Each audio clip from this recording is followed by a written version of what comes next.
Hello বন্ধুগণ, ২ শালিক আগামী পর্বে দেখতে পারবেন গৌরব বাড়িতে এসে কাঞ্চিলালকে বলল, তুমি আমার বাবা নামের কলঙ্ক, আমাকে মেরে ফেলতে চেয়েছিলে। বন্ধুগণ, লাইক দিয়ে বিস্তারিত জানতে থাকুন। বন্ধুগণ, ঝিলিক যখন গৌরবকে জড়িয়ে কাঁদছিল তখন গৌরবের জ্ঞান ফিরে। তখন গৌরব ঝিলিককে বলছে, তুমি কাঁদছো কেন? আমি ঠিক আছি, আমার কিছু হবে না, তুমি এত টেনশন করো না। তখন ডাক্তার গৌরবকে হসপিটাল থেকে রিলিজ করে দিল। ঝিলিক গৌরবকে বলে, জানো তোমার এই অবস্থা কে করেছে? তোমার এই অবস্থা পিয়ারকে করেছে। তুমি যে আমাকে সাপোর্ট করো এটা তোমার বাবা একদম সহ্য করতে পারে না, সেই জন্য ওর রাস্তার কাটা এখন তোমাকে মনে করে। সূর্য যখন বাড়িতে আসলো তখন কাঞ্চিলাল সূর্যের সামনে পড়ল। তখন সে বলে, তুমি আমার বাবা নামের কলঙ্ক, তুমি আমাকে মেরে ফেলতে চেয়েছিলে।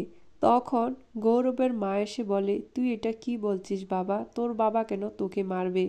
গৌরব তার মাকে বলে, তুমি জানো না মা, আমি যখনই উকিল বাবুর সাথে দেখা করার জন্য রওনা দিয়েছিলাম, যখন উকিল বাবুর বাড়ির ঘনাগন আসলাম তখন আমাকে পিছন দিক থেকে ট্রাক দিয়ে ধাক্কা মারে।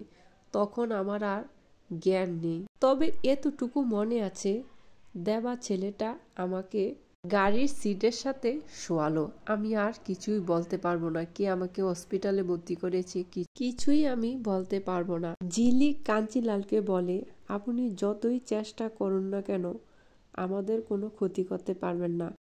আজ না হয় কাল আপনার এই শয়তানি মুখোশ আমি সবার সামনে তুলে ধরব।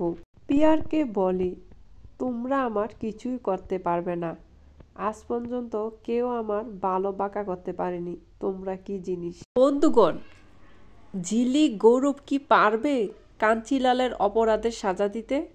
অবশ্যই কমেন্টস করে জানাবেন। পরবর্তী আপডেট শোনার জন্য আমার চ্যানেলটি সাবস্ক্রাইব করে রাখবেন।